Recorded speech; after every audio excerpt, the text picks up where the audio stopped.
Hello! Hi అండి. నమస్తే. Welcome back to new golden properties. ఇప్పుడు మనం చూస్తున్న ప్రాపర్టీ వచ్చేసి G+1 ఇండివిడ్యువల్ హౌస్ అండి. వివరాల్లోకెళ్ళే ముందు మన ఛానల్‌ని ఎవరైతే సబ్స్క్రైబ్ చేయలేదో మన ఛానల్‌ని సబ్స్క్రైబ్ చేసుకోండి.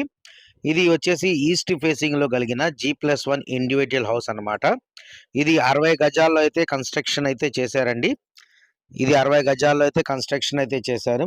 దీని ప్రైస్ వచ్చేసి 25 లక్షలైతే చెప్తున్నారు. నెగోషియబుల్ అయితే ఉంది. ఇప్పుడు ఏరియా వచ్చేసి మనకు విజయవాడ క్రాస్ అయిన తర్వాత హైదరాబాద్ ఎళ్ళే రూట్‌లో మనకు రాయన్పాడ్ అనే ఏరియా ఒకటుందనమాట. ఆ రాయన్పాడ్‌లో అయితే మనకు ఈ G+1 ఇండివిడ్యువల్ హౌస్ అయితే సేల్‌కైతే వచ్చిందండి. ఈ ప్రాపర్టీ డీటెయిల్స్ వచ్చేసి G+1లో గ్రౌండ్ ఫ్లోర్ ఓన్లీ గోడౌన్ కింద అయితే కన్‌స్ట్రక్షన్ అయితే చేశారండి. ఫస్ట్ ఫ్లోర్‌లో మాత్రం 2 బీహెచ్‌కే ఫ్లాట్ లాగా కన్‌స్ట్రక్షన్ చేశారు. కింద గోడౌన్, పైన రెసిడెన్షియల్ అన్నమాట.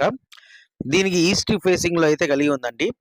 ఈ ప్రాపర్టీ మాత్రం ప్రైస్ వచ్చేసి 25 లక్షలైతే చెప్తున్నారు. దీనికి రెంట్‌లొచ్చేసి మనకు 15,000 అయితే రెంట్‌లయితే వస్తున్నాయన్నమాట.